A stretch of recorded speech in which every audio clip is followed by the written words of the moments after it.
Hey everybody, welcome back to Influencers Among Us, brought to you by Troycast. Don't forget, for the month of September, we are doing a special podcast launch promotion.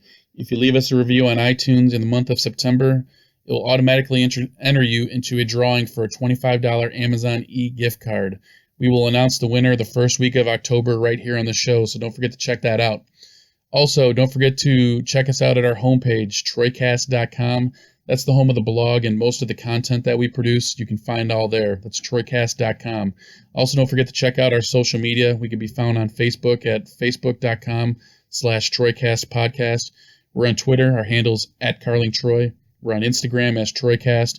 And we are on YouTube as Troycast. So don't forget to leave us a review, subscribe, like, comment, and share often. Our first guest is an Emmy Award-winning director, executive producer, and one of the principals at Texas Crew Productions. He's directed some of the biggest names in music, sports, entertainment, to include Bruce Campbell, 50 Cent, Q-Tip, Kid Ink, Pitbull, Ludacris, Gary Sinise, Tyrese Gibson, Justin Bieber, Miley Cyrus, Lawrence Timmons, and many more. His latest project was as acting executive producer and director for Travel Channel's reboot of Ripley's Believe It or Not, which was hosted by none other than the great Bruce Campbell. He was also the co-producer and lead editor of the PGA Nominated theatrical documentary Far Out Isn't Far Enough, the Tomi Ungerer Story. He's a great guy. He's been my friend for over 20 years, and I'm super geeked to have him on the show. Welcome to Rick Cikowski.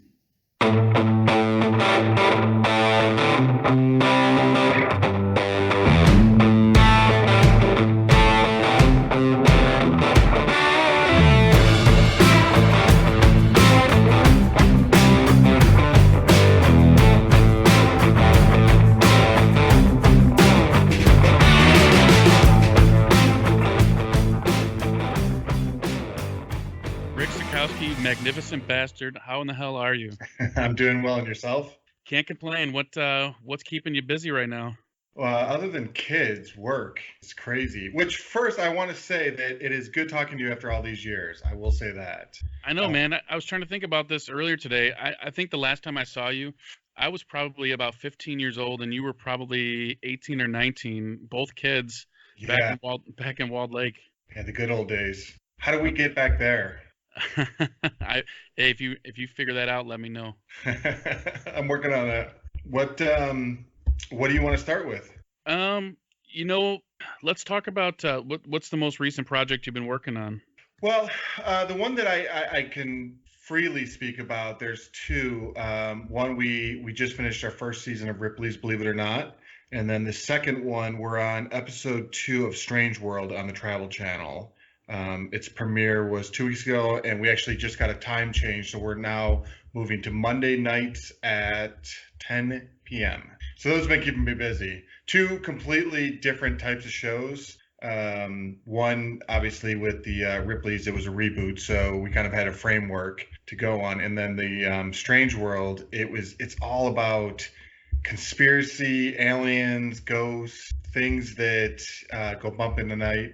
And I will say it is crazy, the things that were uncovered in that show.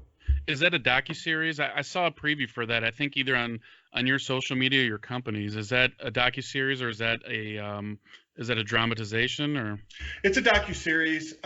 The host Chris Garetano, he kind of his most notable contribution right now is that he did a film called The Montauk Chronicles, which was Stranger Things was based on. And we kind of touch on that. We actually go back to Montauk, New York, into a Camp David, where Chris believed that government experiments were happening. And so that's where we start the episodes. And he's one of these guys that just has that kind of curiosity for conspiracy, but also he's super, super intelligent. And so it starts there. It starts at Camp Hero, and then it goes into like the James Dean car crash and how there was kind of this curse after that, and we get into AI and where we're going with that. So it's a fun ride. It's a great show to be a part of. Yeah, I think I saw the preview for the AI episode. Yeah, or a little teaser insane. For it. It's insane. They do an experiment where they show these, and this is what blew my mind, and said that we actually are on to something here, is Chris goes in with these doctors and they show these images of people, and then they hook up all these graphs to his brain, and then they have him picture him without any pictures in front of him. They have him picture in his mind, and the computer draws it back, and it's so close to what he actually saw. So they could actually read your mind just by things that you've seen in the past. And when I saw that, I was floored. And this is all real current tech. It's all real current tech. Yeah. Oh, holy fuck, man. That's crazy. I know. When you see, there's things online, and we touch on it a little bit. Like you've seen, I don't know how deep you go down the rabbit hole of YouTube, but you can run on these, Jordan Peele from Key and Peele and Get Out. He does this thing where he was with Adobe and they face graphed him his lips onto Obama, and they had Obama talking and Jordan Peele was actually saying all the words, and you can't tell the difference. You would think that this is Obama talking. I'm not doing a great job of explaining it. You should definitely YouTube it because it's scary. Is that kind of like a deep fake kind of thing? Yes. Have you seen the one with Bill Hader doing the impersonation of, oh God, who was it? It's all over the internet right now. He was on a talk show, and I think it might have been Conan, and they did a deep fake of Bill Hader, and it was two celebrities. I'm drawing a blank right now who it was, but Nicolas Cage? Yes. No. It might have been. Either way, I've seen stuff like that. It was pretty insane. Yeah, it's kind of scary. It's interesting because in my business, like you see the possibilities, and I'm to that old part where it's like no more technology. I've already learned everything I can. I want to coast from here on out. But you can see these, especially with like TikTok and stuff. You can see the creativity that these people are using, especially with the AI, which I didn't think was kind of as mainstream as it is. Yeah, it's crazy. Have you watched Black Mirror yet? I've caught bits and pieces of it. That's a show you got to be in the mood for. Yeah, for sure. You definitely do. It actually took me about 3 watches to actually bite into the first season. But once you get into it, it's one of those. It's definitely a binge-worthy show. But the reason I bring it up is the tech paranoia. It's all tech that you can see happening very soon. I mean, all of it, and I'm sure some of it's probably still possible. But it's pretty crazy.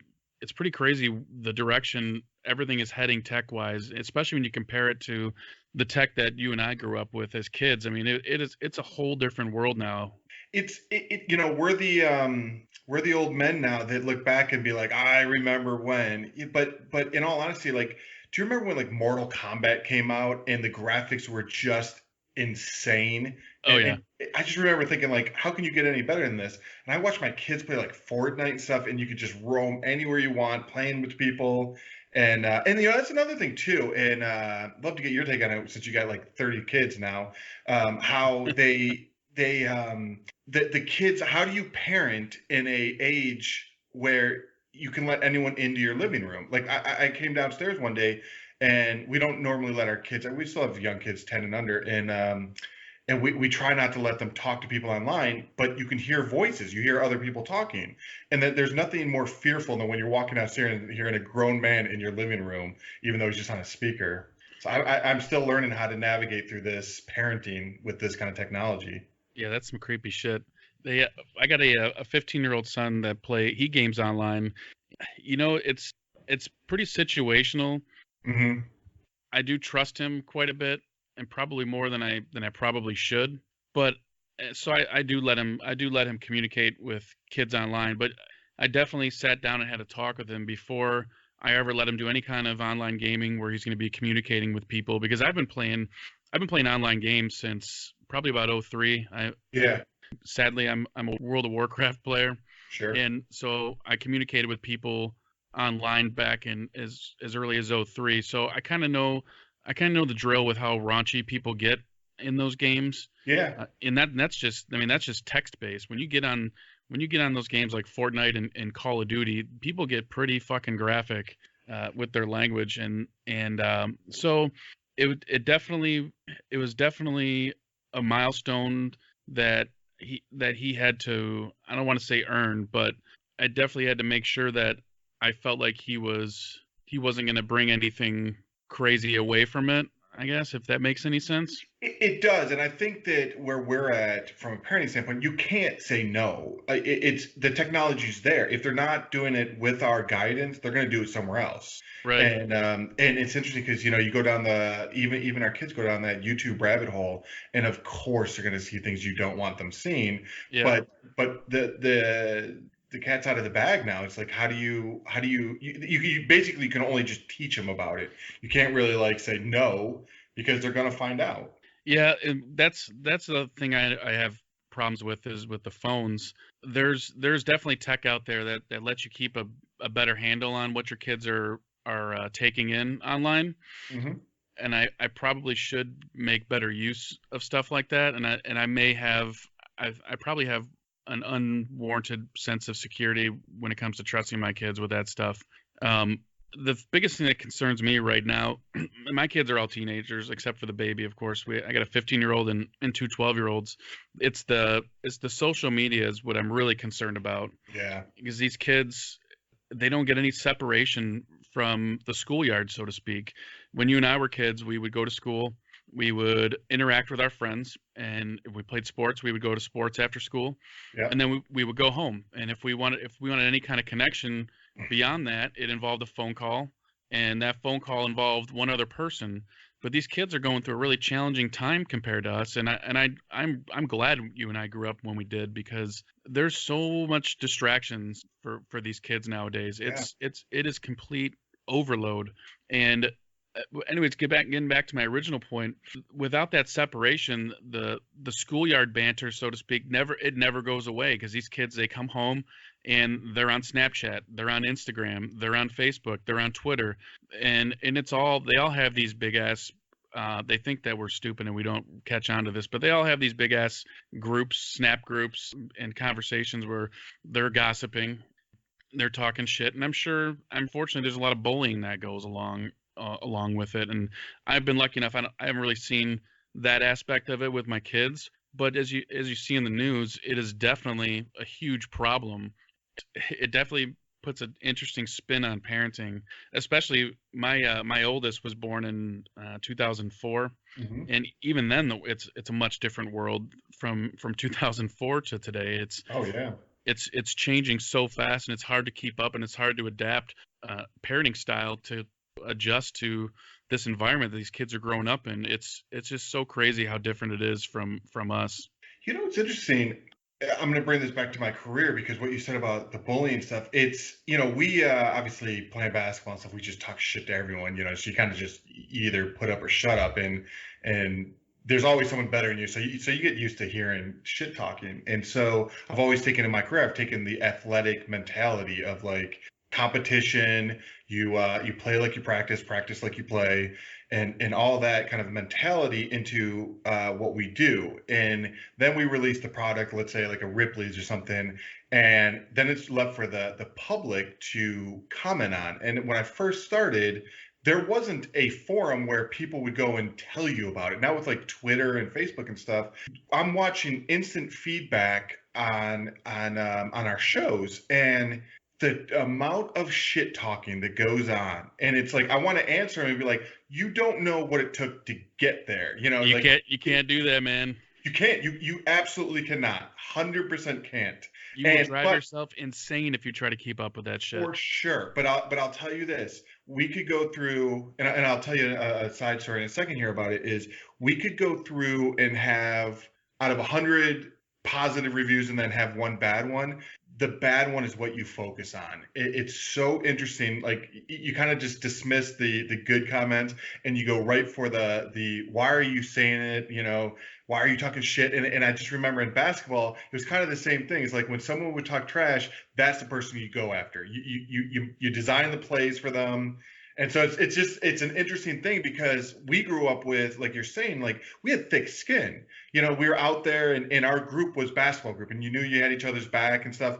Now these kids are isolated, even though they may be part of a group. They're isolated with their speech. So they're not talking on a court or a football field. They're talking in their house or their home. And if someone gets under their skin, where's their outlet? Is to try and snap back at them. Mm-hmm. Yeah, fucking keyboard warriors, man. Seriously. Keyboard crusaders. the other thing different about that too is I'd even say going back to basketball and trash talk, that was almost like our love language per se. Yeah. I don't mean that in a crazy way. I mean that in the way where yeah, we were talking shit to each other, Yeah. but it was seemed like it was in good fun, and like you said, you could reply right away because you were right there. Yep. And now what really concerns me about society right now with all the social media and everything, it's everybody is getting desensitized. We are getting so desensitized because we are fed a shit ton of information, probably more information than our brain was ever designed to process, at least at this point in our evolution. But we're on constant information overload. Yeah. And it desensitizes you. And unfortunately, you see it with these big stories like these school shootings and these mass shootings that have been happening. Yeah. If that shit would have happened to me. I mean, let's go back to Columbine. Do you remember how big of a story that was in 1999 when Columbine happened? Yep. I mean, that was a story for months, even years. I mean, I still see stuff on Columbine on TV, and it's unfortunate now that it happens and everybody gets worked up for a couple days and then it's fucking gone. And we are that desensitized as humans now that stuff like that it doesn't stick with us, it seems. And Well, that scares the hell out of me. That so the Parkland shooting, I was living in Miramar, Florida at the time, which Parkland was about 15, 20 minutes from us. So we had a lot of crossover in the school district, whether it be kids' moms were teachers there or the superintendent and stuff. So when our kids were in school, we were getting emails we were on the email chains from the superintendent to the principals to the parents. And there's nothing that it smacks you in the face. It's one thing to hear about it when it's another state and it's horrific and you end up feeling bad and you're right. But when it's right in your backyard and you know, and I'm in Austin now, and El Paso obviously is pretty far from us, but you always hear the argument of the good guy with the gun. I am telling you, you will not go into a state with more guns than Texas. And the fact that it happens in Texas, you just realize that like there's no answer to this. I mean, or let me say it better. I don't have an answer for this. I could give what I think would work, but I just don't know. But to your point, we're as a society, yeah, we're desensitized to it. And another point I want to make about us being desensitized, some of the shit that I was reading online about we're talking grown adults, people that are 30, 40, 50 years old, they were saying some absolute horrible, horrific shit about these kids down in Parkland. I can't remember what was that main kid's name? The boy. I say boy. He's a man now, but you know, I'm talking about the guy that was always on TV. Yep. There was people, grown men that know better, just saying the worst possible things about this kid online, and people politicized it. People they politicize everything nowadays. Let's be real with that, but. Just the shit that people say online when they have that computer screen buffer, it's really horrendous, and that's what's very concerning is people are getting disconnected with the real world because we're so wrapped up in this virtual society. And that's why I don't know if you've paid attention on my Facebook at all, but I went social media free completely for the month of July. Yeah, we missed you.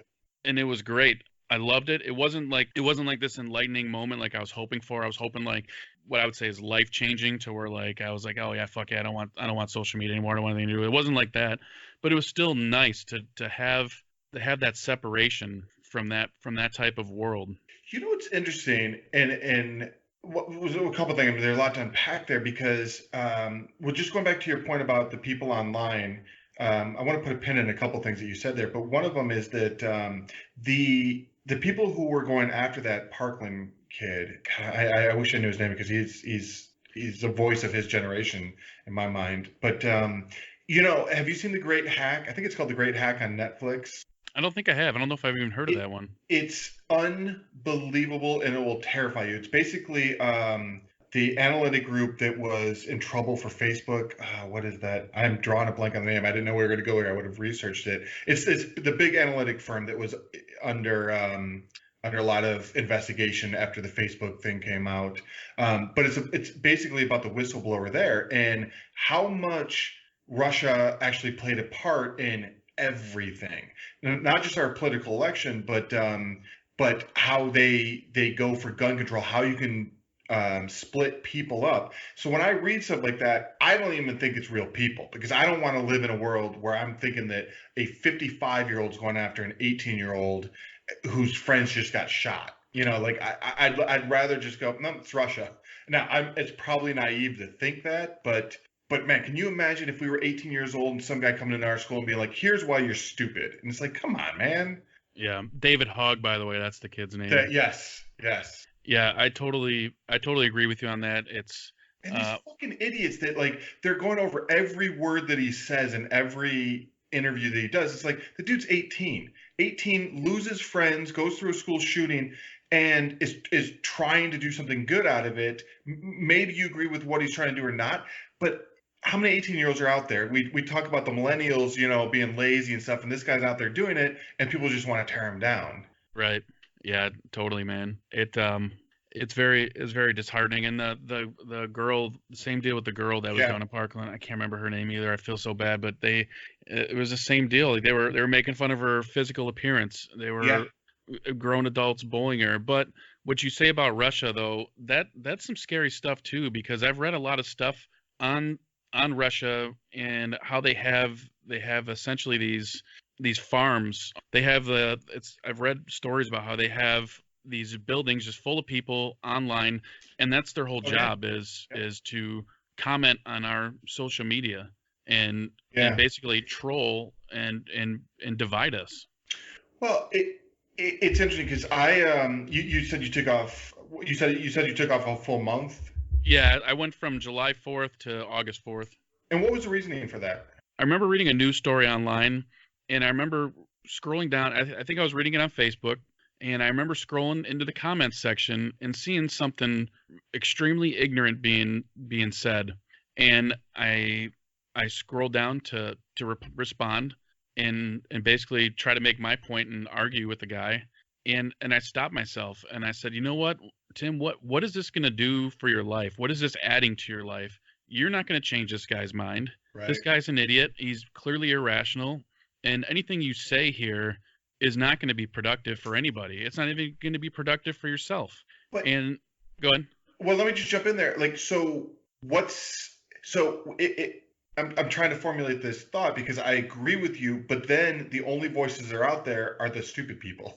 Now, there is that saying that, be careful if you argue with a stupid person, because someone walks by, they're not going to know who the dumb one is. Right. So I understand that. But if all that's out there is the vile and no one's standing up for it or arguing with it, then no one hears the other side.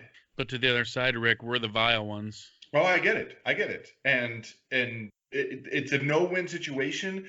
Because I have this conversation with my brother quite a bit, because he's one of these guys that goes and just fact checks everything online and then starts the argument, and it's all stat based and stuff, and it spirals. And I was like, this is how you're spending your life?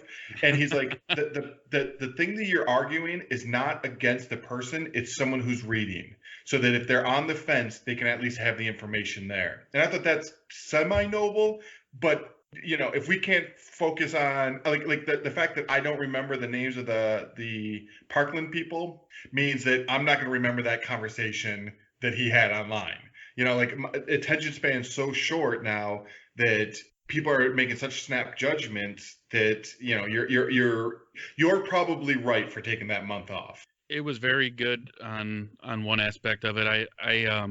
The one thing I did miss, I missed bullshitting with my friends and making snarky comments on pictures of my friends and family, and my wife wanted to wring my neck when I did this, because we just had a baby. We had just had our daughter 2 weeks before I decided to do this. So of course we had everybody wants to show off the baby, when the baby's born, you want to show everybody the pictures and everything.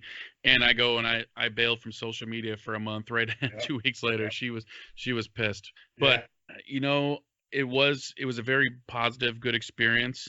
I don't know if it was positive enough to make me ever make the leap to completely remove myself, is I really think it's pretty much impossible now, and especially with me doing this show and doing my website, if I want to keep up on certain things, I mean, I found the number one thing I found when I first started this was I get most of my news from social media, which is probably not a good thing, but you got to consider the sources of where you're getting it, obviously. But that's mainly where I see a lot of breaking news is people reposting, retweeting, what have you, on breaking news stories. So that part of social media, I believe, is a very positive thing. Now, when it comes to the unending bickering political discussion, you are right, and your brother is definitely right on the fact that these are definitely conversations that need to be had. But there's a caveat with that, and the caveat is these are conversations that need to be had in a productive manner. People flaming each other on Facebook and Twitter, that's not a productive manner, and all that's going to happen, you're not going to convince anybody of anything when you're doing it in a disrespectful manner, in a callous manner, and that's unfortunately that's about 90% of disagreements on Facebook. Now there are exceptions to the rule, and I know some people that will keep it civil, and I try to keep it civil if I'm going to disagree with somebody, and I just got to the point where I just rather not even bother anymore, because it just seems like no matter what you say, it's impossible to disagree with somebody. Yeah. But there are definitely conversations that need to happen, because we have real serious concerning issues going on right now. Like, look at that shit that's going on in the Amazon. Have you heard about that? Amazon's fucking burning down like 80% faster than it did last year, and that's a big deal, and that's concerning to me, and it's really concerning when you have politicians. I don't like to get political too much, but when you have politicians in high offices that are disagreeing with science, that is really concerning, and that's very irresponsible to do. Our world has some really serious issues that need to be addressed, and they need to be addressed sooner than later. It's just finding a way to do that productively. I don't have the answer to that, and I think if somebody does have the answer to that, then they're a better man than me. Well, I also think too, like that what you hit on there, that the fact that we can't agree on facts, that's always been a struggle for me. It's like, what are we arguing here? We're not arguing if global warming is true or not. We know it's true, and if you don't believe it, I mean, you gotta ask yourself, what would it take for you to believe it? And if you don't have that answer, then you're just you will always be against it. But if you can sit with someone and just, what proof would you need that there's global warming?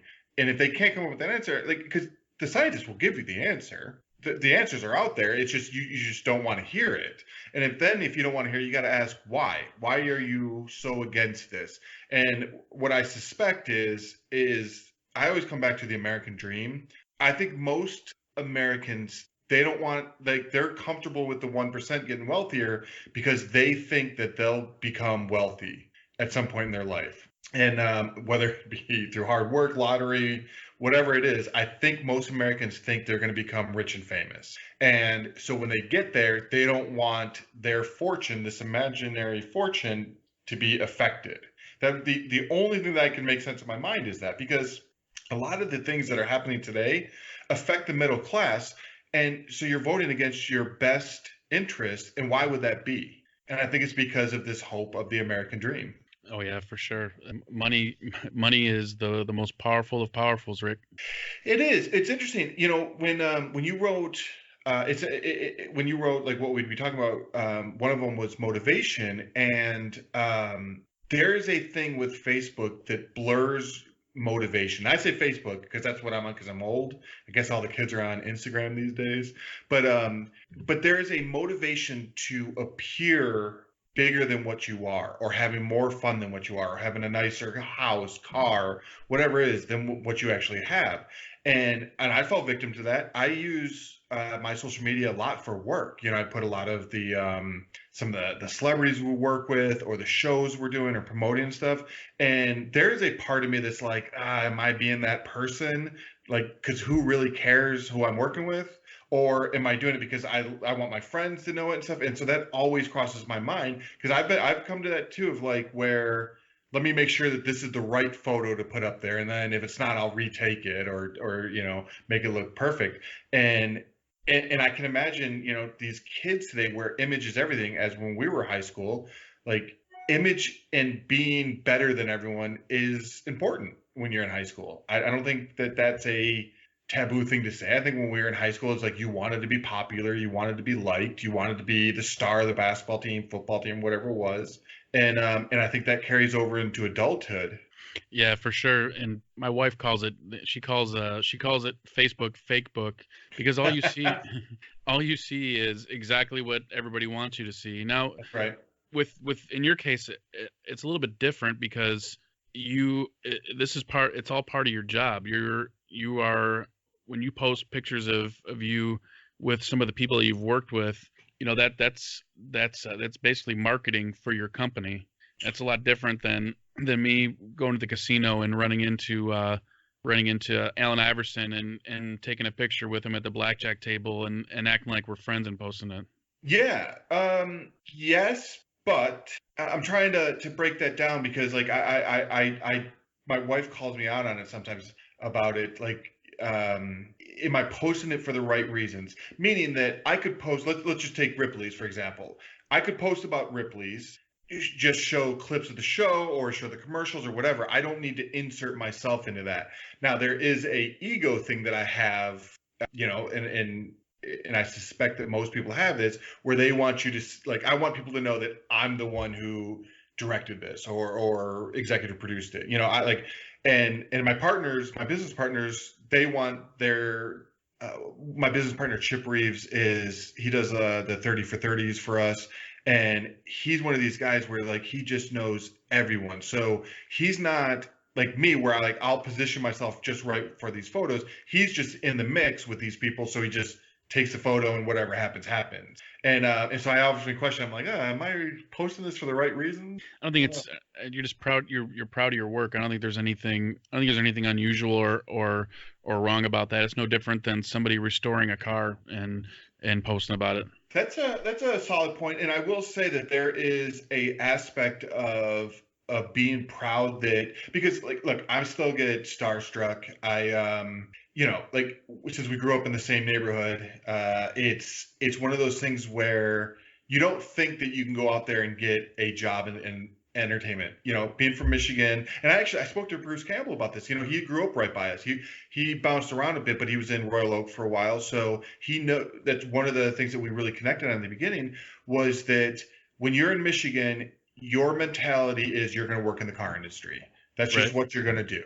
And that's just kind of what I thought. I thought maybe I'd be working on the assembly line or something, potentially move up that way. You don't really think that, like, all right, I'm going to go follow a dream some crazy dream. And he said the same exact thing, that you're bred into the car industry there. Everything has to do with cars in Michigan, especially when we were growing up and when he was growing up. And so that just becomes what your dreams are, is like, oh, if I can get a cushy job at Ford or GM, but it's never the entertainment business. That was so far away from what we did. So I'm glad you brought this up, because this is one of the things I wanted to talk to you about. What finally made you take the leap? What motivated you to take that leap, or to try? So there was a bad breakup that left me leaving Michigan.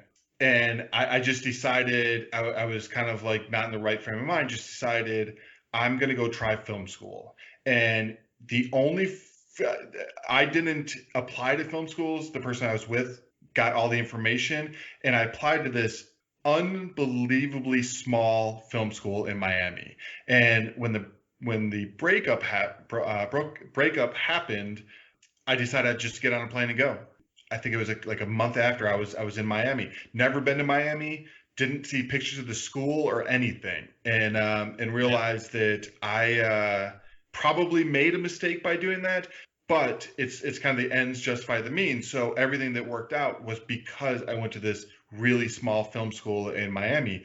And I remember the first day, one of the first day or first week, one of my teachers is this guy, John Moss, who I'm working on a project with right now. He did this movie called Curdled. Let me back up. Hopefully you have a long time, and please stop me if this gets long-winded, but I'll try and tell this systematically just to give you a kind of larger idea. Please do.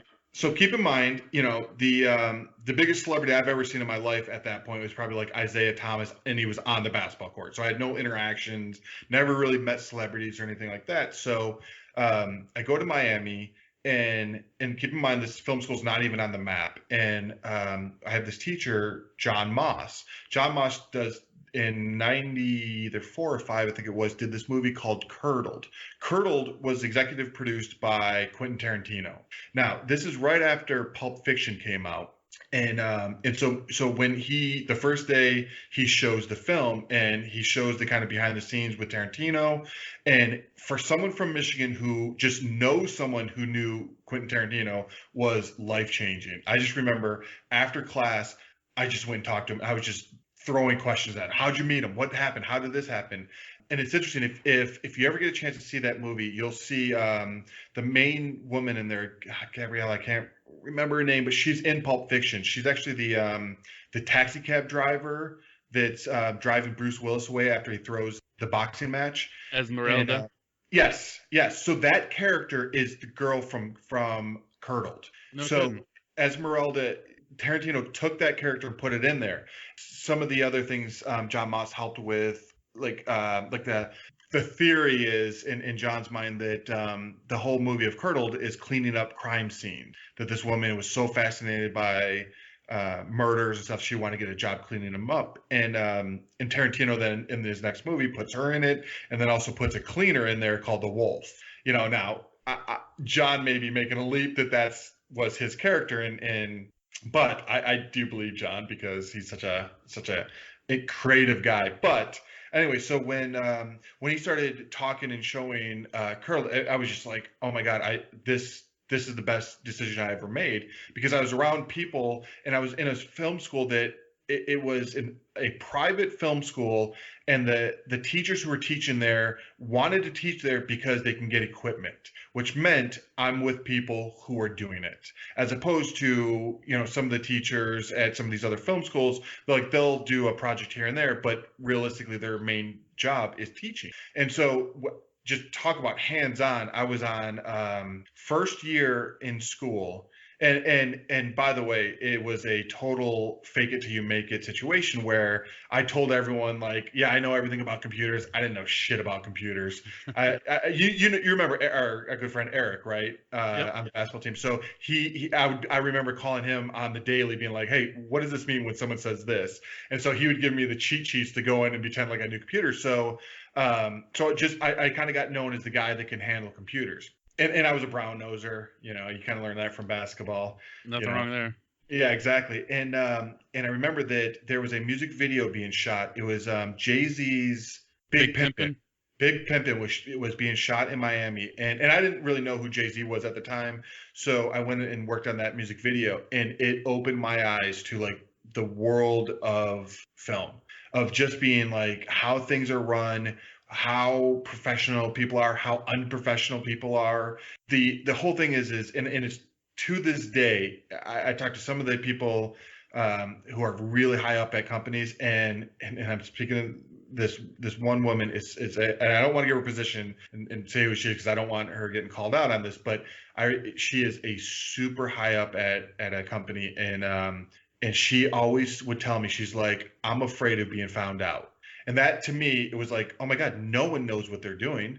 And it goes to if everyone knew what they were doing in this business, everything would be a hit. But there's not. So someone doesn't know what they're doing, So I'll try and keep this brief, because the question was, why did I leave Michigan? But so that's why I left. And when I got out of college, actually halfway through college, I went to this guy, Dale West, who had a graphic that needed to be done on this video. So I go in, and keep in mind, I'm a student at this time. I was working at a restaurant making minimum wage.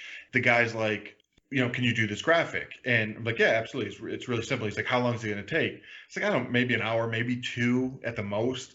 And he's like, well, so what's the rate? I was like, I don't know, whatever you guys think is fair, because I didn't know anything about that. And they're like, is $300 fine? And, a poor, broke college student getting $300 for 2 hours of work. I tried like not to like lose my shit because that was just so much money for that amount of work. And so the next day I called him up and I'm like, I want to work for you for free, whatever you have.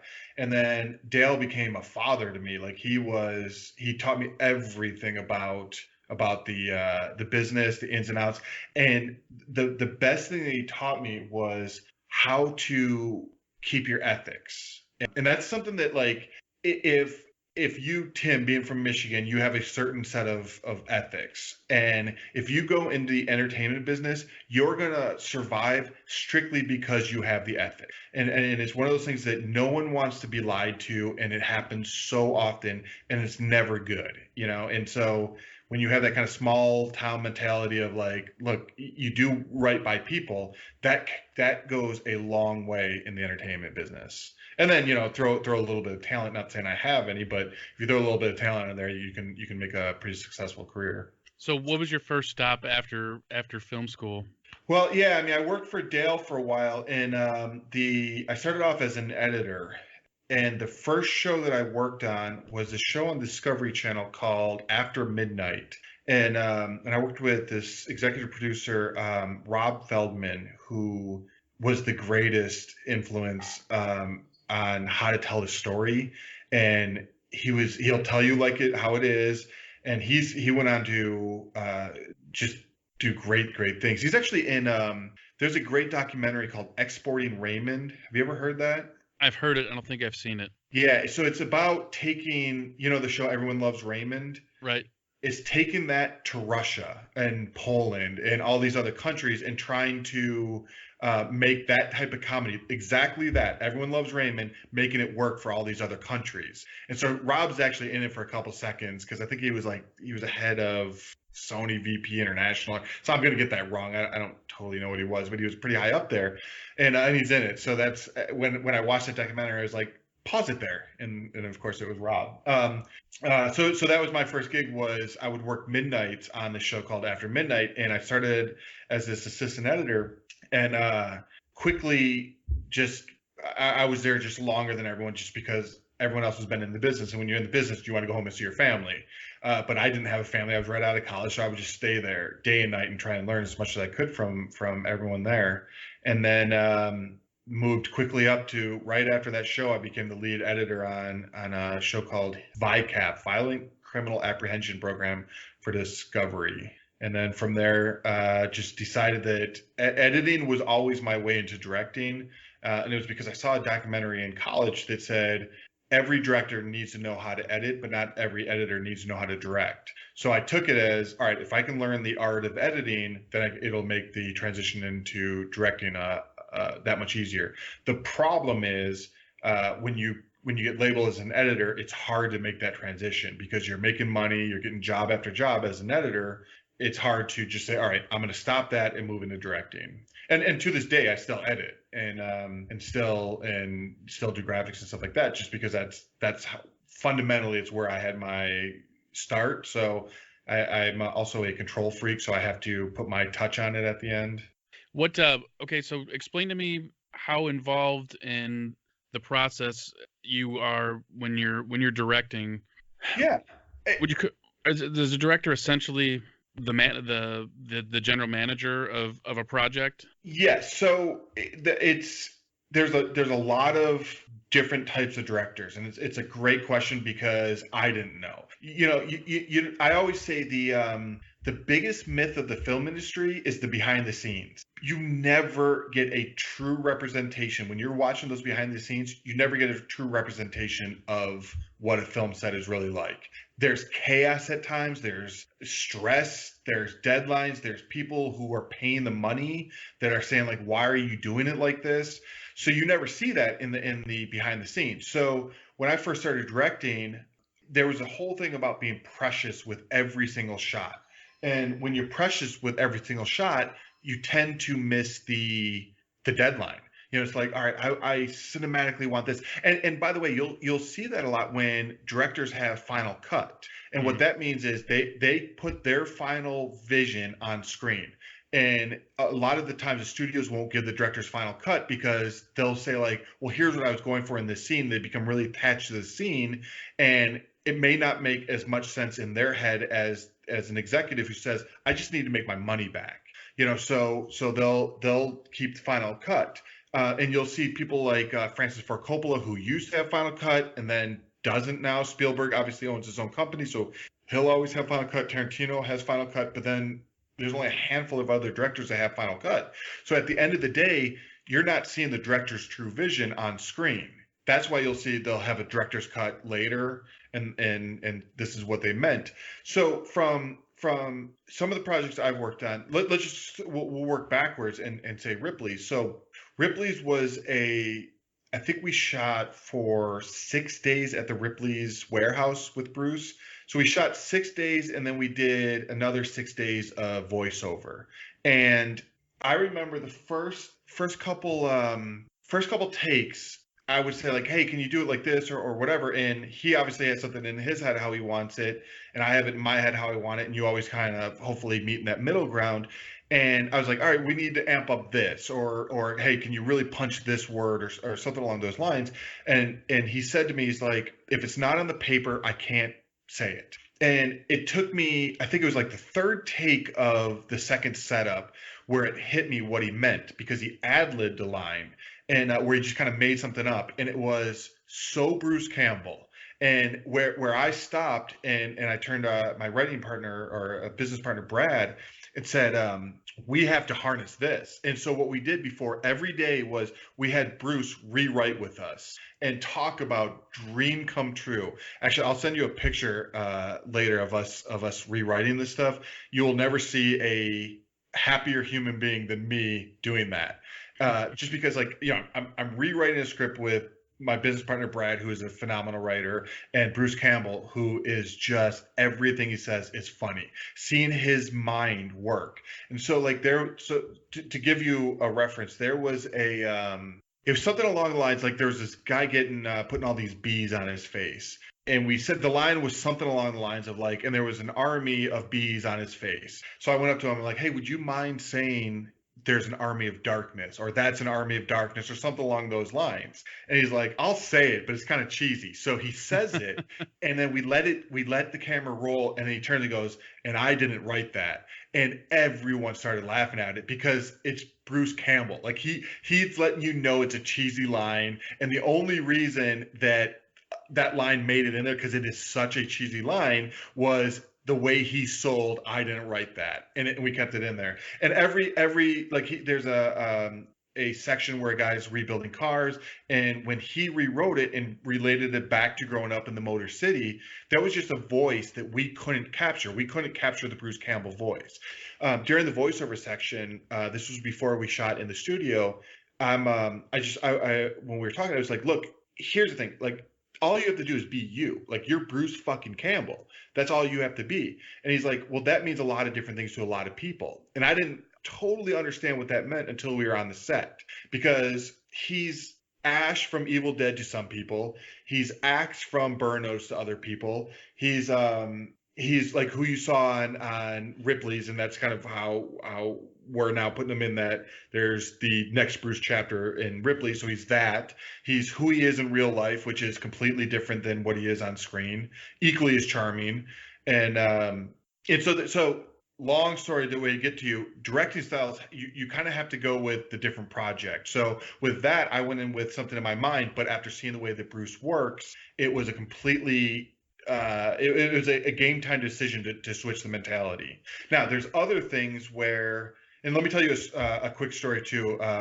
This is one of those things I wanted to bring up because I think you'll relate in terms of being from a small town and seeing how shit can go bad quickly.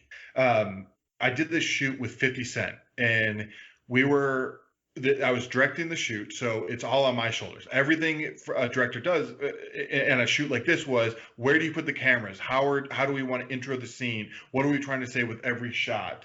And And so the scene was he was showing this woman how to drive a car in New York City. So he brings out his Lambo. We start shooting. It's an interview kind of show. They're going back and forth, and then she's like, 50 was like, "Hey, do you want to drive the car now?" So she's like, "Yeah." She drives, and of course she gets in an accident. Of course.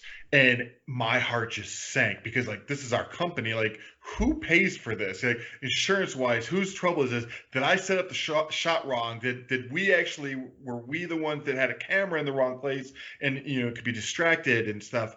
And my heart just sank. And it ultimately ended up working out because it was an Uber driver who basically took the blame for it. And 50 was really cool about it. He was like, "Look, we'll take care of it," and stuff. So they were really cool about it. But within 5 minutes of that accident, TMZ was there. And it's like, oh my God. Like what you don't want to happen is like the paparazzi showing up right then and there as you're trying to figure out like the logistics of how do you make this work. Right. So it's just one of those moments of like me being in over my head of like, oh my God, that was crazy. I want to go back to your comments on Bruce for a second. Sure. That quote, him saying, what did he say? I'm a different person to a lot of people? Yeah. Or is that it? Yeah, well, he said, when I said you're Bruce fucking Campbell, he said that means a lot of different things to people or to a lot of different people. What wisdom that is. Oh, for sure. I will say this. Sorry, go ahead. Were you going to ask something? Just what a humble and self-aware person would think like that. You know what I mean? So we had the opportunity, and Ripley's has been unbelievable to work with. I mean, I can't tell you, they're a household name, and they're so. It's ran like a family business. I'm telling you, you go in there and everyone knows your name. Everyone, it's unbelievable how well they're run. So, anyways, the Sabrina over at Ripley's gave us my wife and I. My wife's bucket list was to go to Comic-Con.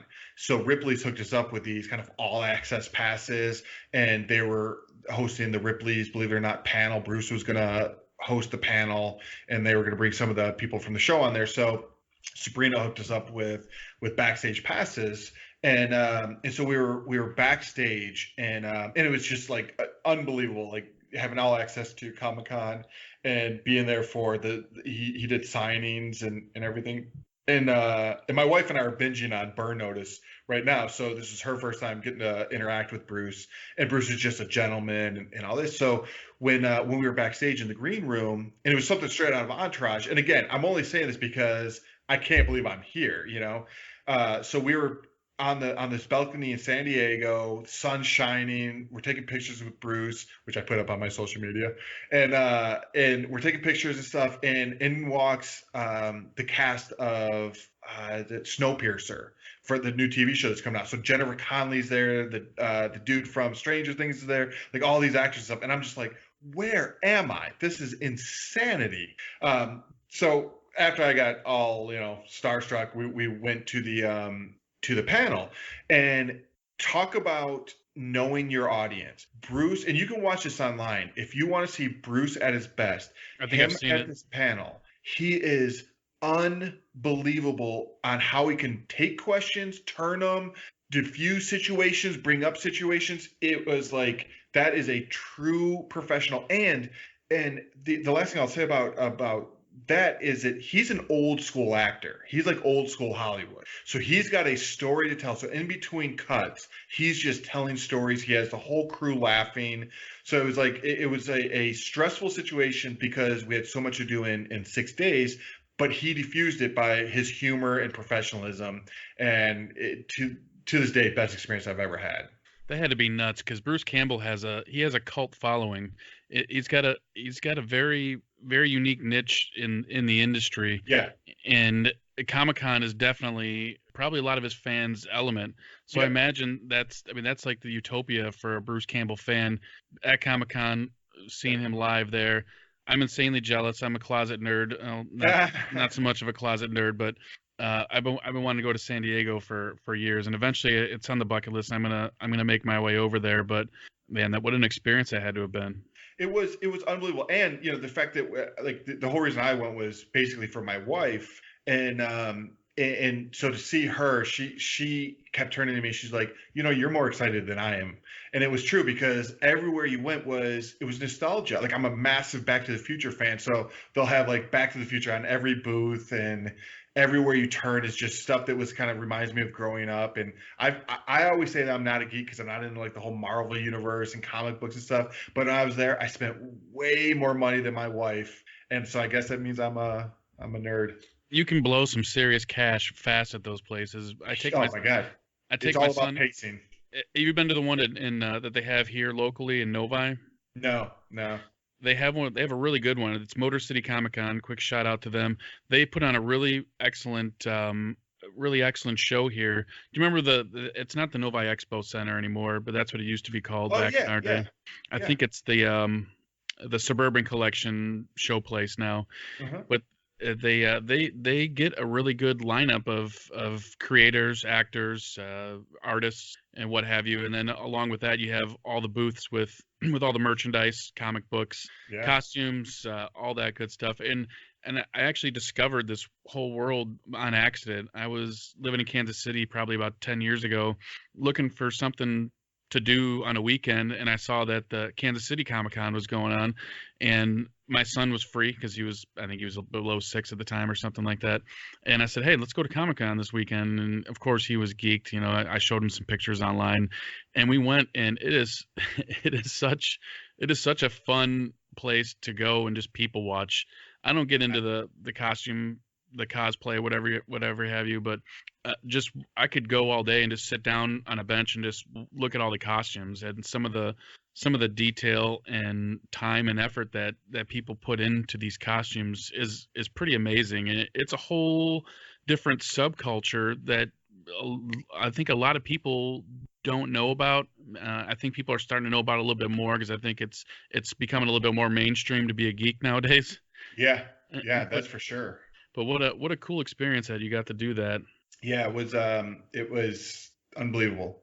It was unbelievable. And the fact that Ripley's had an outdoor exhibit going on, and then they had the booth, and it was just their top notch organization is just unbelievable.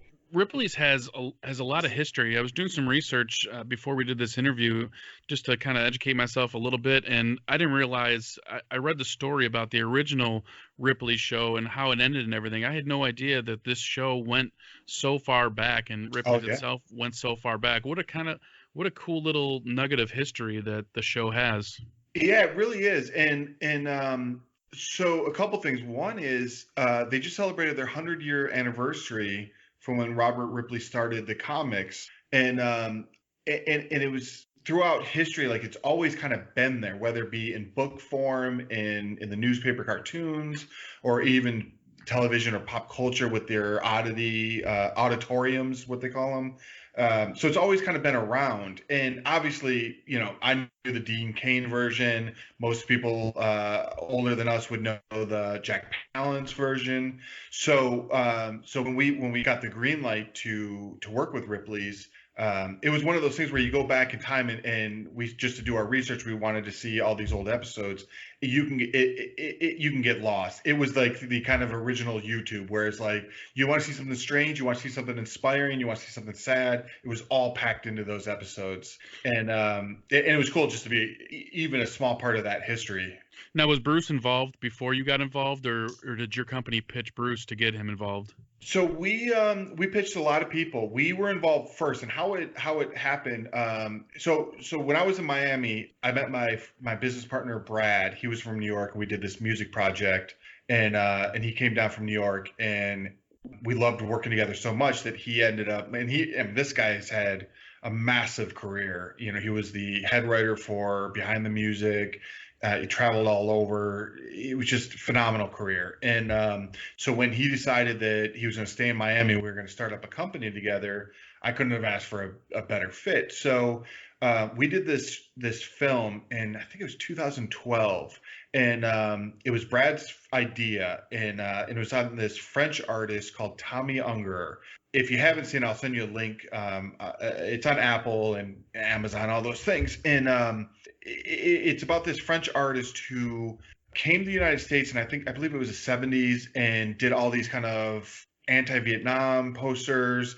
He was really big in the children's book. Are you familiar with Maurice Sendak? He Yes. did Where the Wild Things Are. So he's in the documentary, and he says Tomi was the greatest artist of that generation. Tomi did the poster. Most people would know is the Doctor Strangelove movie poster. Right. He did the artwork for Flat Stanley, which was a big children's book, and then he did his own, like the Three Robbers and things like that. And then all of a sudden he gets into erotic work. And when you're a children's book author, you cannot do erotic work. And basically, the libraries kicked him out. Like they stopped having his books. So he went back to France. Actually went to Ireland at that point. And so we did the documentary on him. And he actually passed away, earlier this year. Brad and I teamed up on that movie, and we got it theatrically released. And we hit all the criteria to become eligible for the Producers Guild Awards, and so we were actually nominated for Producers Guild Award. And so in our industry, it's like, I mean, most people hear the Directors Guild or the Screenwriters Guild, the DGA, you know, and those are the directing, I think, and screenwriters, they have their shows on there. But the night before that is the Producers Guild. So just another one of those kind of pinch you moments. We go out to LA for the award ceremony. And I'm with my wife, I'm with Brad, and we brought one of the people who financed the film, and we're walking through before you go sit down and have dinner, and they have the ceremony. They have this kind of big mingling room, and so I'm walking in, and I don't know who the guy's name is, but I see the hijacker from Captain Phillips. I think it's Captain Phillips with Tom Hanks. Remember the movie where they overtake a boat? Yeah, the Somali pirates. Yes, that's right. So I see the main guy there. I'm like, oh my God, it's a movie star. As I'm turning around, I'm watching Ron Howard walk by me. As he crosses me, Leonardo DiCaprio walks the other way. As I'm following that, Cameron Diaz goes the other way. And it was one of these things where, like, you want to just talk about like, I must have had the most stupid look on my face and just in awe of the people walking in this room. And it was like, you couldn't have choreographed it better, just all these people walking. And so we get in there, and Kevin Spacey, when he had a good name, was hosting it. You know, I go to the bathroom, and I'm going to the bathroom next to the star from Jackass with Johnny Knoxville, and it was just like, oh my God, like, how are we here? And then we ended up losing, but and I'll tell you a funny story about that. So we lose, and we went in there like not even thinking there was a shot in hell that we would win, but we were sitting at the table with the Colbert Report team, and then this other independent film. And so Alex Gibney, who does all these massive documentaries, he ended up winning. He did like the Going Clear Scientology thing. So he that was a great one. I saw that. Yeah, it was good. It was good, except he ruined our defeat. So yeah, sorry about that. Yeah, exactly. So it sucked. It's horrible. So we go up to the after party upstairs, and we're waiting in line to get drinks. And of course, in front of me is Morgan Freeman. And so I'm like, do you mind taking a picture? I'm like, it should be our consultation or a consolation prize because we just lost. And he looks at me and he's like, well, I don't take pictures with losers. And he turns around, and my heart froze. I'm like, oh my God. And he turns around, he smiles, and he took the picture. But I was like, it was one of those moments of like, oh my God, did I just overstep in this room and stuff? And it was that like a faux pas that I didn't know, because I'm not used to going to those kind of parties. But he ended up taking it too. Hey, the man won an Oscar. Of course he fooled you. Yeah, exactly. That's right. He's a good actor. I will say that. So anyway, so after that film had some success, with the whole original question was, how do we get hooked up with Ripley's? Actually, was how do we get hooked up with Bruce? But I'm telling you how we got hooked up with Ripley's was after that film, we kind of were riding this high of like, we can do anything. And so we were kind of choosing which projects we wanted to do next. And we were researching. There was an article on Ripley's. I forget what it was about, but Brad was researching. And their headquarters is in Orlando, Florida, which is 3 hours from Miami. So we're like, let's go meet with them. So we sent them an email and said, like, we'd love to meet with you, pitch you on a couple ideas. So we go there thinking that we're going to work our way up the chain. Well, we met with Norm. Norm is the vice president of Ripley's. So we met with him the first shot. like he's the decision maker. So we were like, all right, well, let's pitch him on doing the definitive Ripley's doc. Like I said, I mean, it's ran like a family business. So Right. So we get in there and we pitch them on Ripley's, and they tell us why we can't do it because they have all these deals tied up and stuff. And so we kind of left it at that. And every now and then we check in with them, and especially the man at the time, he's retired now, who runs the museum side of it and kind of all the artifacts that are in the warehouse. So he took us on like a 3-hour tour, just showing us some of the greatest things that no one will ever see.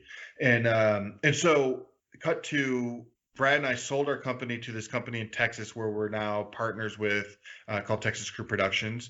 And History reached out to us and said, we're looking for something in the collection space, people who go out and collect rare objects and those kind of things. So we reached back out to Ripley's and we said, like, could we do a program on that? So they gave us a green light to, yeah, go ahead and pitch it. So long story short, and a lot of kind of ins and outs, we ended up, Travel came to us and said, if we can get Ripley's Believe It or Not as that being the brand, we would be very interested in it. So we called Norm, and Norm's like, yeah, do it. And so we signed the deal that day, and it was our quickest sale because obviously it's a brand name. Everyone recognizes it already has a track record. So they purchased it that day. And then it became down to, well, who's going to host it? You know, it has to be someone that can say the Believe It or Not. And so we put a list of a bunch of people together, and I wasn't totally part of the decision-making process on that.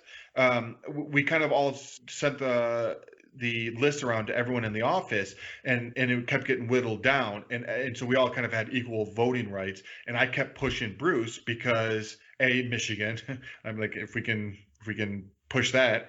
And at the time, I didn't necessarily know that. You never know schedules or any of these kind of things. So he was actually. Keep in mind, Burn Notice shot for I think like 7 or 8 years in Miami when I was in Miami when we had our company there. So our paths were always around each other, but I never got to work with them. But I knew all the people that were working on that crew. I knew all the cinematographers and stuff. I knew them, and so they had nothing but nice things to say about Bruce. So I knew that he'd be easy to work with.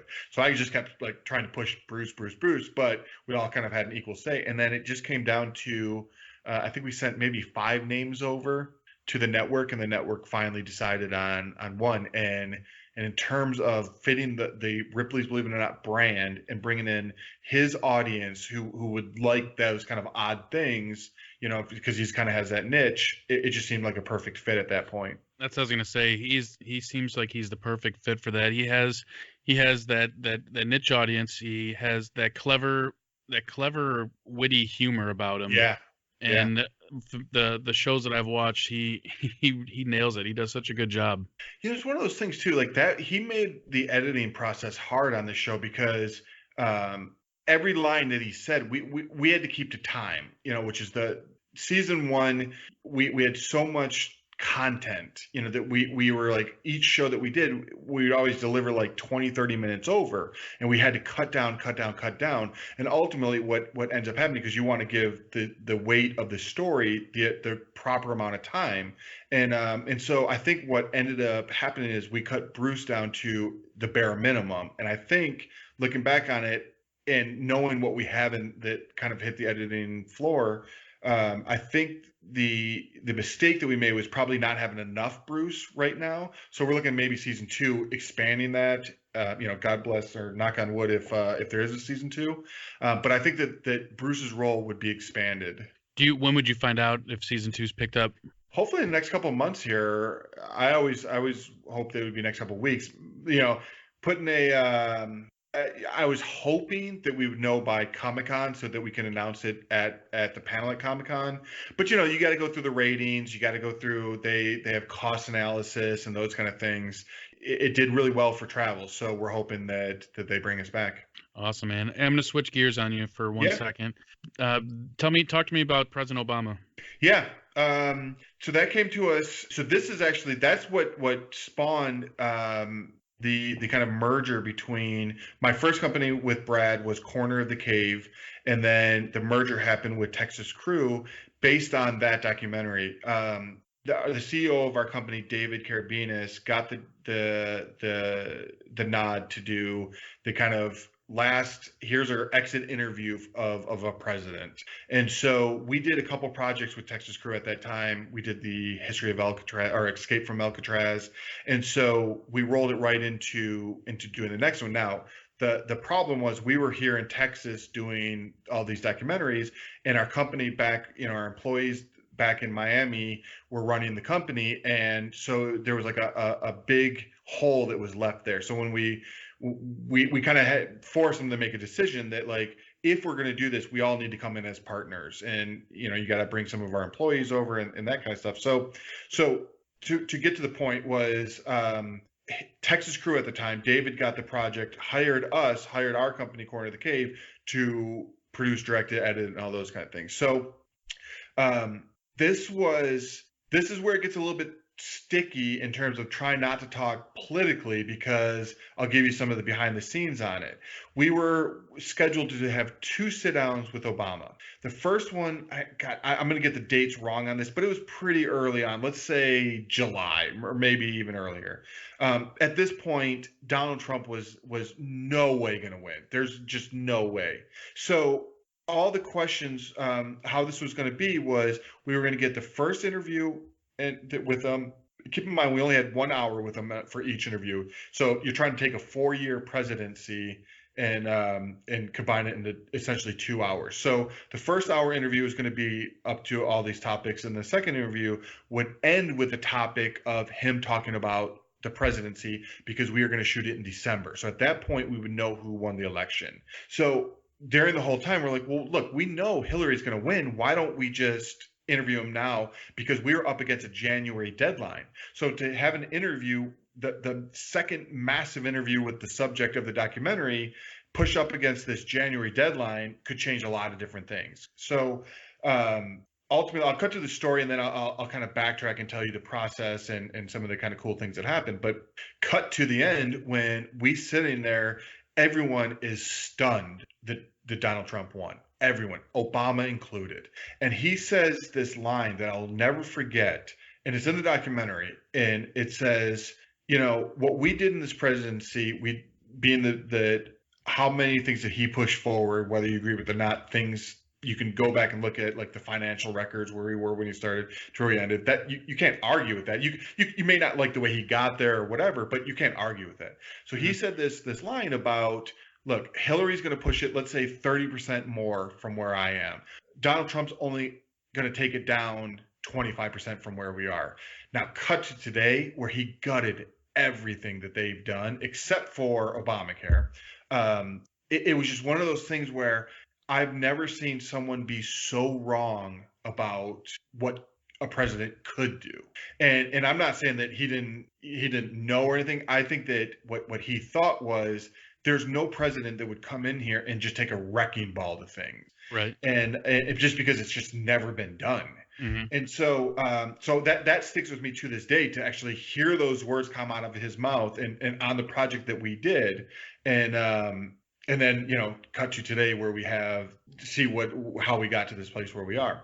I will say this, the thing about Obama is, there was a couple things that he did in his presidency that actually affected us. One of them being gainful employment. My wife worked at that small college that I went to. It was purchased by the Art Institute, and Obama's administration came down really heavy on gainful employment, meaning that if you're going to a film school, you have to prove that there's a job market after it, especially if you're going to use like massive amounts of debt from students to pay for this stuff. You have to prove that they can actually get gainful employment afterwards.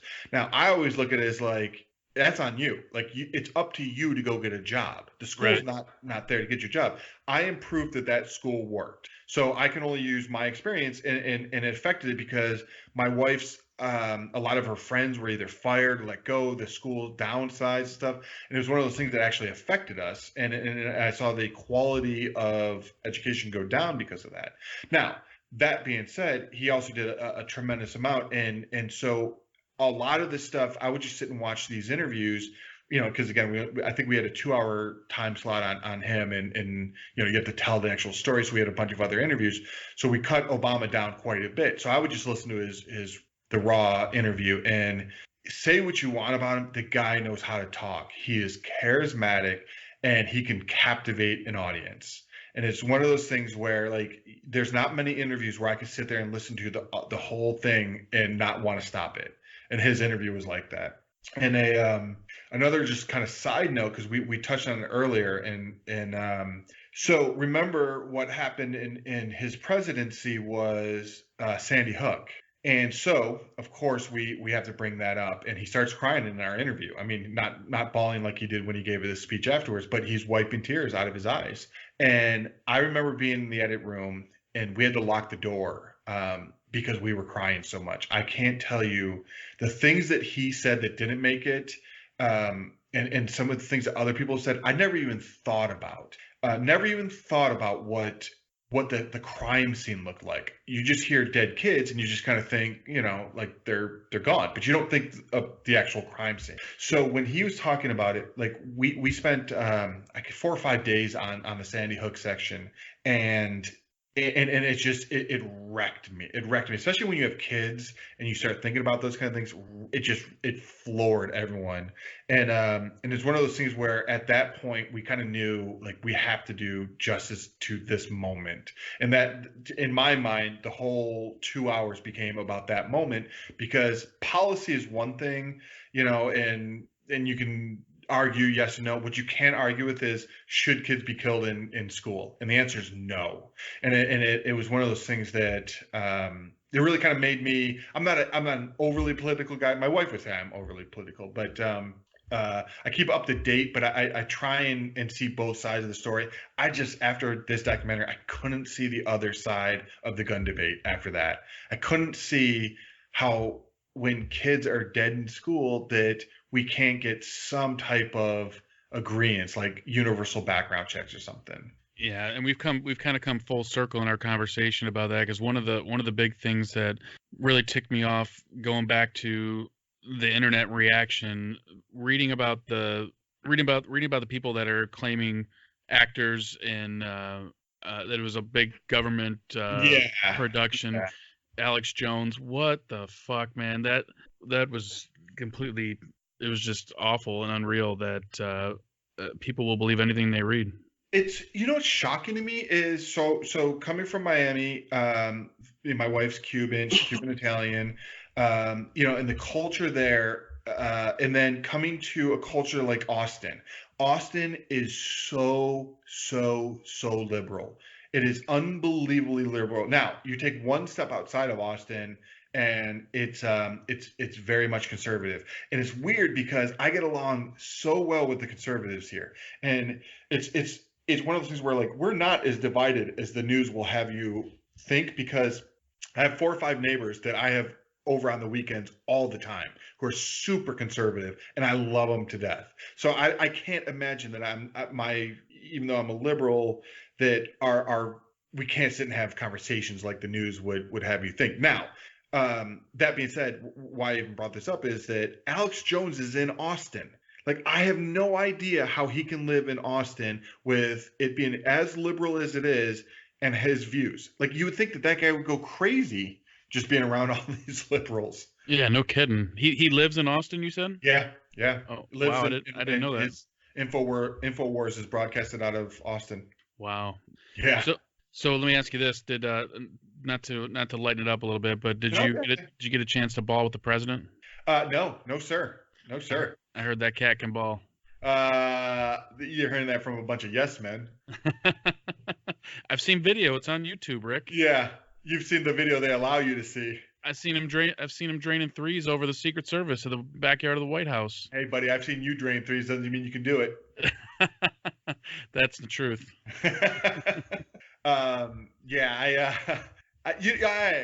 Okay. So here's another. So I'm just basically name dropping from this point forward. Name drop away, man. I'm loving it. So, when I was working at Dale West Video, we did this. We did the Minnesota Vikings training camp. They would train out of Florida, so we were down there during training camp, and Randy Moss was just.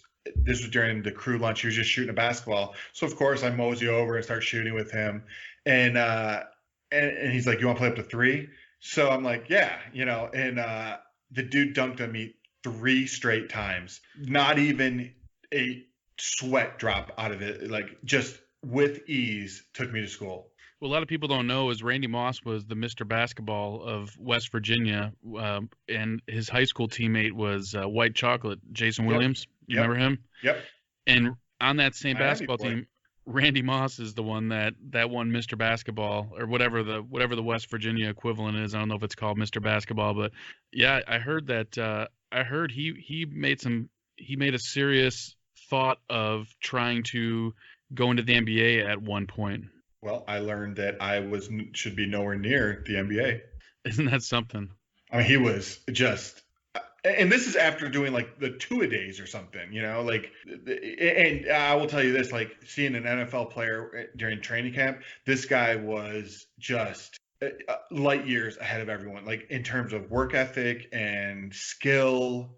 He was just insane. I enjoy the hell out of listening to him in the booth. I think he's on the. Is he on the pre-show or is he on the Monday night show? I don't remember, but he brings some really. He's on the Monday night pre-show on ESPN. Yeah. He brings some good insight to it. Yeah, he does. Hey, let me ask you this, since you're a basketball dude, where do you stand with these mega teams or these all-powerful teams? And I'm gonna preface this by saying that keep in mind that I was in Miami when LeBron came to Miami. So where do you stand on these superstar teams? I'm on one hand, I can't give you a straight answer one way or another. I'm going to take the easy way out on that one. Sure. But on one hand, I at first, growing up watching the era that we watching the Jordan and Bird and Magic era, we didn't really see that. I can't even. I'm trying to think of any kind of comparison. And I can't really think of it. The only comparison I can think of is Jordan's Bulls was a semi-super team. If people look back and Pippen, it can be argued that Jordan made Pippen because he didn't have the same career as he did when he was with Jordan. Sure. But then you got to think though, Jordan played with Pippen. He played with a lot of talent, and it kind of makes you wonder if the talent was as good because Jordan was on there, or in spite of, or because of, I guess is what I'm getting at. Rodman was definitely proven before and after. He was with the Pistons, of course, and then he was with the Bulls, and then he was with the Spurs, and he kind of bounced around a little bit, but he was always a beast. He was always a beast rebounder, defender. I want to break down a couple things you said in there before we get too far along on that. So do you not consider Rodman going to the Bulls, a rival team, mind you, the same thing as, let's say, Durant going to the Golden State, rival team? Well, I don't remember the exact situation. Was he a free agent or was he traded? I mean, who would they have traded for him? Yeah, I don't remember that. I don't know enough. I should have looked before bringing that up, but I would have to say it was a free agent thing. Actually, let me look it up while you're giving me your thoughts on that. Okay, so while you're looking that up, this is what I'll say about the super teams. On one hand, I don't like it because it seems to me like you have this young crop of NBA talent, and it seems like they don't care about the loyalty of it. They just want to win with their buddies. They want to win a championship with their buddies. But having said that, for whatever reason it is, this era of players in the last 2, 3, 4 years has really brought me back to watching the NBA. I went years without watching, and I was strictly a college basketball guy, and sure. I ignored the NBA. But we've had some considerable talents come up recently. With the Warriors, the NBA playoffs this past year was some phenomenal basketball. I loved watching Kawhi have his way with everybody. Yeah. And I'm excited to see him. I'm excited to see him play for the Clippers now. I think that's going to be a really good team. And I think LA is going to be a good team this year. And I think Golden State, they're not going anywhere. They did lose Durant, but they still have a lot of talent on that team. They've added some shooters. Not that they needed any more shooters, but they have more shooting talent on there. And I think the NBA there's been a little bit of a shift to power. I think you're going to see some more competition. It's definitely top heavy though, but it's fun to watch when it comes down to it. And because of that, I guess I can't deny that to some degree I am a fan of the super team. Well, it's interesting. Golden State, I mean, they're kind of an X factor because who knows? Speaking as someone who tore his ACL, with Clay tearing his ACL, who knows what that's going to do to him. Did you hear Boogie tore his too? What's that? Did you hear Boogie Cousins tore his this past week? Yeah. But just to go back to Rodman went to the Spurs and was pissing off the management there and demanded a trade and was acquired by the Bulls. Okay. So I guess it sounds like it was a semi-free agent type of deal. Yeah. It's like annoy them until they trade. But it's interesting too, like, because if you look at like what Garnett did with Paul Pierce and Ray Allen, like that was a super team. Let's not forget the year that Detroit won. They beat Malone and Gary Payton trying to go to the Lakers, who still had stock left in them. You know, they're still decent players. That Pistons team nobody gave them a snowball. I think everybody outside of Detroit, I should say nobody outside of Detroit really gave that team a snowball's chance in hell for that series. I didn't because I was in Miami at the time, and so I didn't see them every night like you guys back in Detroit. So I didn't. I certainly didn't give them a shot. And I'll say this too: look at the stats. Everyone talks about the bad boys being all defensive and stuff like that. Go look at the stats on that team. They kept the points per game down under what the bad boys did. Oh yeah, Ben Wallace was phenomenal. Yeah, they were man. They had Sheed, they had Ben Wallace. That was a fun team to watch too. I was actually in the Air Force when that championship team made their run, but I was still living in Michigan when that team first started making their run. I think I left for boot camp from the Air Force in 2003, and when I left at that time, they still had Chauncey, or they already had Chauncey Billups. They had Tayshaun, they had Ben. And I don't remember if they had Rashid yet or not, but I'll never forget. I was in boot camp, and I left for boot camp in May of 2003, and we were lined up outside a chow hall somewhere, and a drill instructor walks up to us after we're done eating, and he looks around and he goes, "Anybody here Pistons fans?" And this is the Pistons were in the playoffs, and I knew that going when I left, but I had no idea what had happened because you're cut off when you're in boot camp. You're cut off from everything. You're cut off from the news. You're cut off from TV. You're in this bubble. You don't know what the hell's going on outside of the world. So I'm thinking like, hell yeah, he's gonna say something. I'm like, and so I raised my hand. I'm like, yes, sir. He goes, they just got eliminated. I'm like, fuck. So fast forward to 2005 when the Pistons. Did they lose in the Eastern Finals in 2005? I'm trying to think now. Yeah. So I was deployed. I was in the Middle East for that run, and so I totally missed that entire run. And then when I got back from my deployment in October of 2005, I got to watch the Pistons make their 2006 run when they actually won the title. But I was living in England at the time, so I had to stay up until fucking like 5 in the morning. Yeah. Just to watch them clinch that. It wasn't a game 5 that they clinched it. Yep.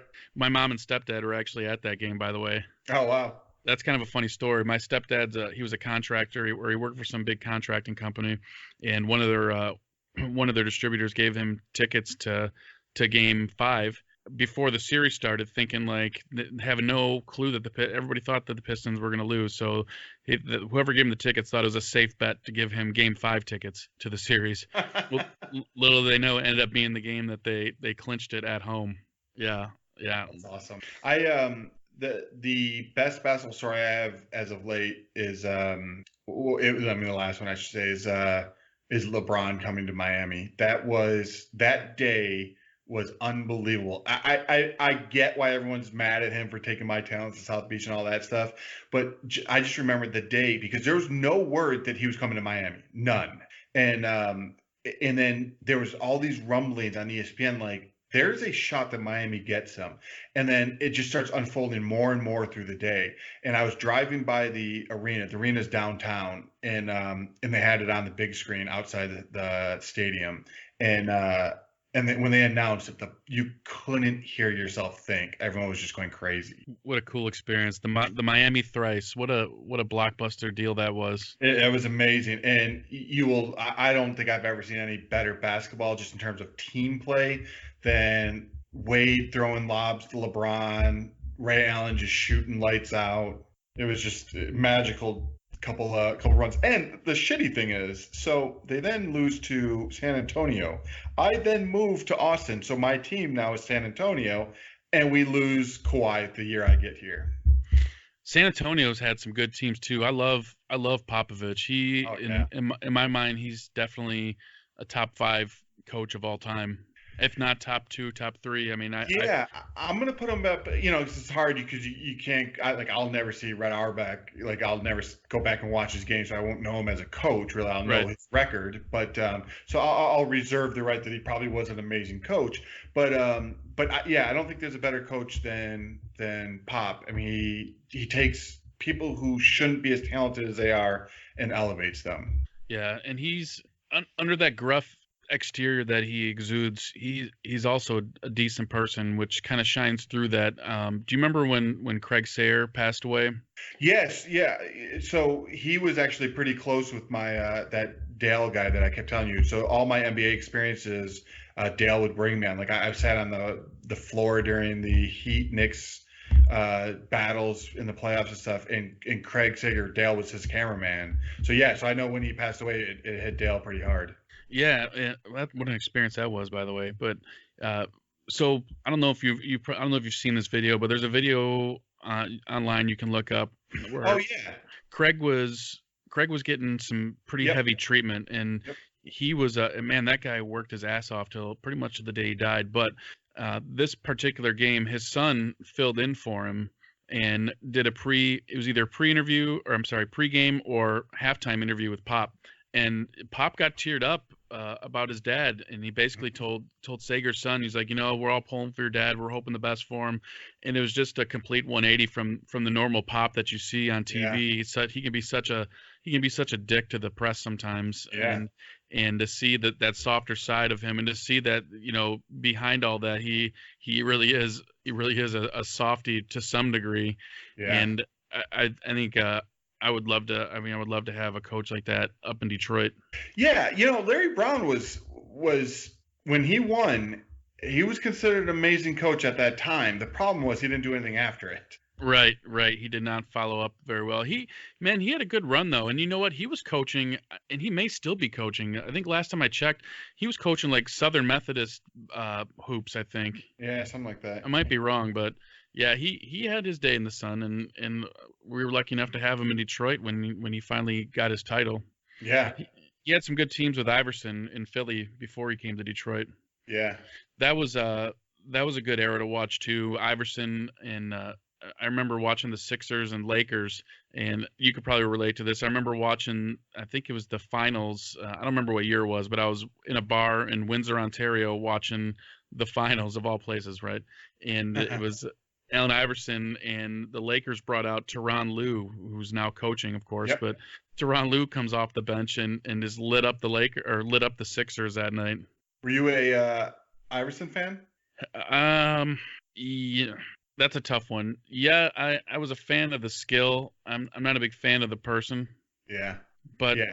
I don't know the person, so I guess that's not really a fair assessment. Well, I will say this. You can go by and look at Carmelo Anthony's the same way, and they can score for sure. So 2 of the best scorers that the NBA probably has ever seen. Unfortunately, that's not the only aspect of basketball. They should have won titles, both of them, and they didn't because I don't think they're as rounded as like a LeBron or a Jordan or Durant or someone like that. Like, to me, and I saw this a lot firsthand in Miami, where LeBron would pass at the end of the game and get murdered in the press for it. But if you look, he always made the right basketball play. And that was the difference between like an Allen Iverson. Allen Iverson's taken that last shot, even if it's not the best shot to take. Right. And I always thought that that's the difference between someone who is a well-rounded basketball player and wants to win, as opposed to someone who's just out there for themselves. And I think Allen Iverson's skills, no doubt, totally unbelievable skills, but there's that mentality. It's the same thing with James Harden too. And I'm supposed to, my other team's supposed to be Houston now that I'm in Texas. I just can't root for that guy. Play some defense. Have you seen the YouTube compilations of his like shittiest defensive plays? Yeah. There's some great videos out there that just show him just completely taking a break on defense all the time. It's hilarious. Yeah. I mean, that's he's in that spot where he was offensively, the guy is a killer. Yeah. I think, didn't he average a triple double this year or something crazy like something that? like that. But he just doesn't seem to have that it factor that some of the other superstars have, where they're elevating the talent around them to where they're winning rings. And LeBron, he's lost some finals, but he's also won some finals. And I like LeBron. Let me get that out of the way. I do like him. I got my best friend. Do you remember Brian Zaid? Yeah, of course. He hates him, and he's gonna kill me for saying that I'm a fan. But the thing about LeBron, it's hard to make a comparison, and I hate the debate between him and Jordan, because it was two completely different eras, two completely different eras of technology. If you look at the advancements in sports training, yep. When you compare now and even in the 90s, I mean, LeBron is probably one of the best athletes of all time, mm-hmm. athletically. I'm not talking about basketball, but I'm just saying, look at him as an athlete, and you look at some of the players that Jordan was playing against, and I'm not saying that Jordan wasn't a good athlete. Jordan was an amazing athlete too. He's obviously one of the best athletes of all time as well. Mm-hmm. But look at some of the players Jordan was playing against, and it's hard. That's how it's hard to make that comparison, because you put LeBron in the Jordan era, and I think LeBron is even more dominant than he has been in this era. I think so, and I always go back and forth with people on who's better, and I normally just take the opposite side. So if you say Jordan's better, I'll say LeBron. If you say LeBron, I'll say Jordan. I grew up obviously being the biggest Jordan fan there ever was. I have the merchandise to prove that. Back it up. I still have all my toys and cards and everything. So watching it, like, but you bring up a great point. The physicality now. Look at a Russell Westbrook, and you could say Isaiah and this guy like Hardaway at the time. You could say that, but they were not like Westbrook. Westbrook is an animal. Mm-hmm. Westbrook just goes in and dunks over people like they're not even there, and he can pass and shoot. Like Isaiah didn't have that just drive to the hole and just dunk on people. So that's a new thing, like that these point guards can do that. And then you look at the center game, like the center game now, the mobility of these centers, they have to be. You can't get that big, slow center like Shaq in this game. You'll get murdered. And that's why, like, who's the center for the Spurs? I'm drawing a blank. Currently or prior? Currently. Whatever. But like, he's a little bit too slow. So, he was supposed to be this big prospect, and it's like this day and age in basketball, like you have to be the centers have to be fast. And it's just a different game. And I will say this, like, do I think Jordan could dominate now? Yeah. Do I think LeBron could dominate then? Yeah. Yeah, I agree with that. It's one of these arguments that there's no answer, and everyone says, well, LeBron doesn't have that killer drive or whatever. Why? Because they didn't punch people like Jordan did? Like, I never understand that. Like, no one wants to win more than LeBron, and you're taking away a team sport and making it about a person. Look at the teams that have made it to the finals. This is the first year in however many years LeBron wasn't in the finals. That's right. Just absolutely insane. Now, you can't win when J.R. Smith is under the basket for a layup and decides to take it to half court for no reason. Like, that's just, like, you can't win. Like, that's not LeBron's fault. Right, exactly.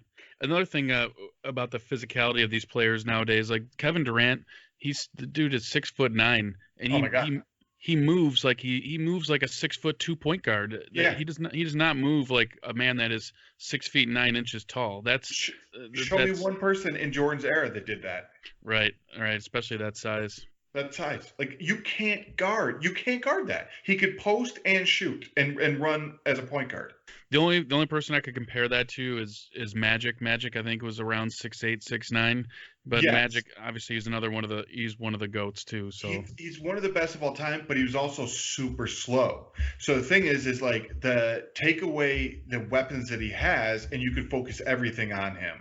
That was the thing about Magic, that the only knock against him is he played with arguably the greatest center of all time in Kareem. That was a massively stocked team as well.